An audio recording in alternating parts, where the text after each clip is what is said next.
दोस्तों नमस्कार। बिहनिया संजय से मैं कौशल तिवारी।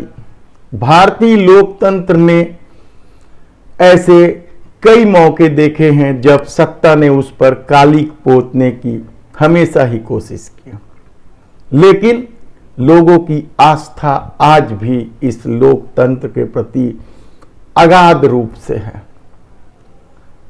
ये दौर एक नए तरह का दौर है।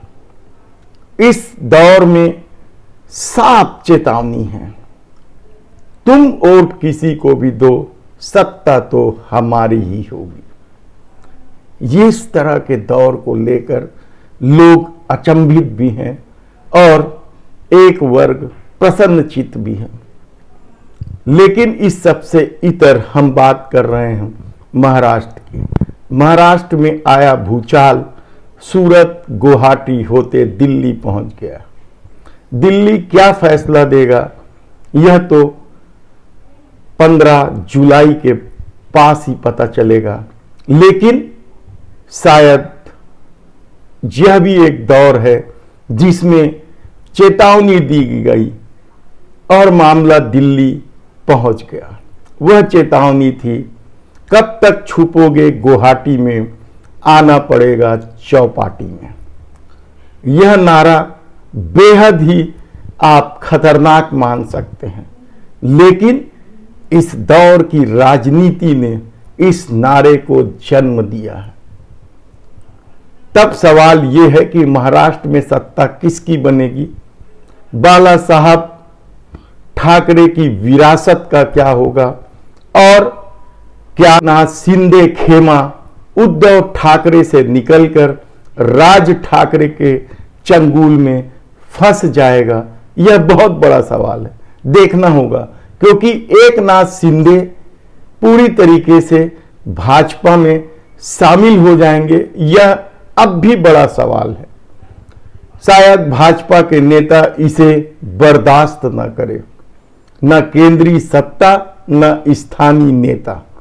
तब एक नाथ शिंदे के सामने सबसे बड़ी दिक्कत यह है कि वह किस पार्टी के साथ जाए, किस में मर्ज हो जाए, और सबसे आसान एमएमएस दिख रहा है जो राज ठाकरे की पार्टी है, महाराष्ट्र नवनिर्माण सेना।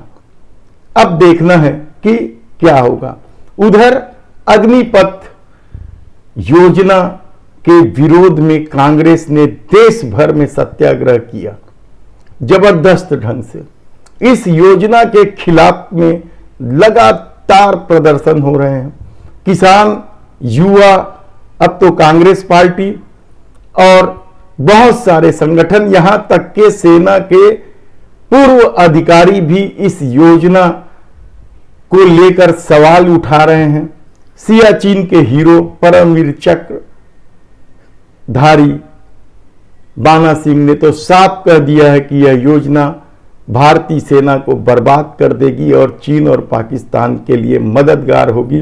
और हमने भी सबसे बड़ा सवाल उठाया है कि सिर्फ 4 साल के लिए करोड़ रुपए खर्च प्रशिक्षण के नाम पर जब होना है तो वह किसके लिए हो रहा है और क्यों किया जा रहा है? क्या देश की आर्थिक स्थिति इसकी इजाजत देता है कि आप करोड़ों रुपए खर्च करिए और फिर उसे किनारे कर दीजिए? शायद नहीं देता, लेकिन सत्ता को तो बेरोजगारों के आक्रोश को शांत करना है। आनंद फानंद में लाई गई यह योजना ने युवाओं के सामने नए तरह का संकट खड़ा कर दिया है। कौन अपनी बहन बेटी की शादी करेगा, यह सबसे बड़ा सवाल बनकर उठा है। और आगे भविष्य में क्या होगा, क्योंकि जो लोग दावा कर रहे हैं कि हम नौकरी देंगे, हम आरक्षण देंगे, न वे उद्योगपतियों ने कभी सेना के लोगों को जो अब तक रिटायर हुए हैं, 37 साल की उम्र में रिटायर हो जाते हैं, जवान ही रहते हैं, न उन्हें कभी प्राथमिकता दी नौकरी में, और न ही राज्य सरकारों के पास नौकरी बची रह पाई है। लगातार नौकरी कम होते जा रही है और जो रिक्त पद हैं उसे भरने में आर्थिक स्थिति सबसे बड़ी रुकावट बनते जा रही है। तब उन 21-22 साल 24 साल के जवान जो रिटायर होके निकलेंगे उनका भविष्य क्या होगा? क्या वे सिर्फ पकोड़ा बेचेंगे या छोटी मोटी गुमटी लगाएंगे? क्योंकि 11 लाख में यही कुछ हो सकता है। लेकिन इस सबसे बेपरवाह देश के प्रधानमंत्री जर्मनी घूम रहे हैं, कहा जाए तो गलत नहीं होगा। अब आते हैं हम छत्तीसगढ़ की बात। छत्तीसगढ़ के मुख्यमंत्री भूपेश बघेल भेंट मुलाकात कार्यक्रम में लोगों की शिकायत सुन रहे हैं, उनकी समस्याएं दूर कर रहे हैं और नई नई घोषणाएं कर रहे हैं। लेकिन दूसरी तरफ उनकी ही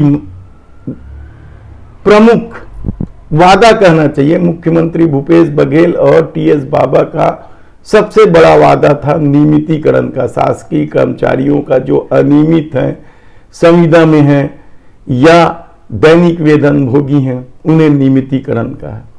लेकिन पता नहीं मामला कहां रुका, क्योंकि कई विभागों में कमेटी भी बन गई है और कर्मचारी संगठनों का जो इन आंदोलन से जुड़े हैं उनका दावा है कि कमेटी तो बनी है लेकिन न तो उनकी ठीक से बैठक हो रही है न कुछ हो रहा है। यानी कमेटी नौटंकी मजाकबाजी बनकर रह गई है।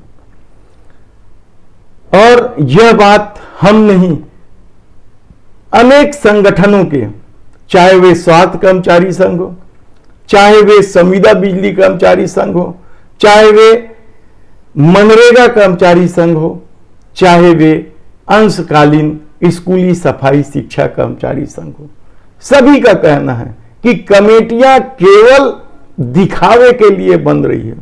कई कमेटियां तो 2020 से बनी हुई हैं, लेकिन इन कमेटियों की कब बैठक हुई, कहां बैठक हुई, कैसे निर्णय लिए गए, क्या कुछ हो रहा है, कोई नहीं जानता। तब सवाल यह है कि आखिर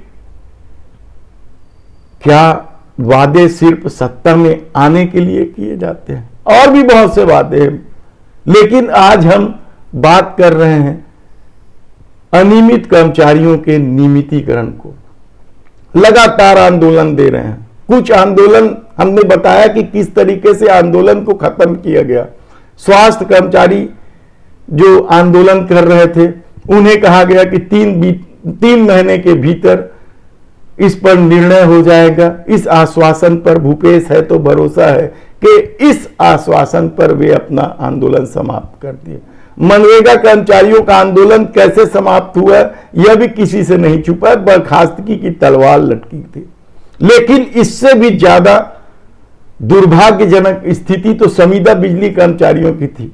उन्हें आज भी सुरक्षा के अभाव में काम करना पड़ता है, सुरक्षा उपकरणों के अभाव में।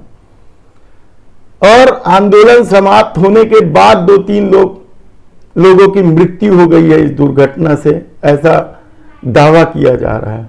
और उनका आंदोलन तो इस कदर सत्ता को बेचैन कर दिया था कि सुबह सुबह उन्हें मार कूट कर भगाया गया था, बर्खास्तगी की तलवार लटकाई गई थी। और तब वे बेचारे समझौता किए थे और काम पर लौटे थे। अंशकालीन सफाई कर्मचारियों का भी आंदोलन लगातार जारी है और उनके साथ तो पता नहीं किस तरह का अन्याय हो रहा है। उनका दावा है कि वे छोटे कर्मचारी हैं इसलिए बात ही नहीं करना चाहते हैं। नया शिक्षा सत्र शुरू हो गया है।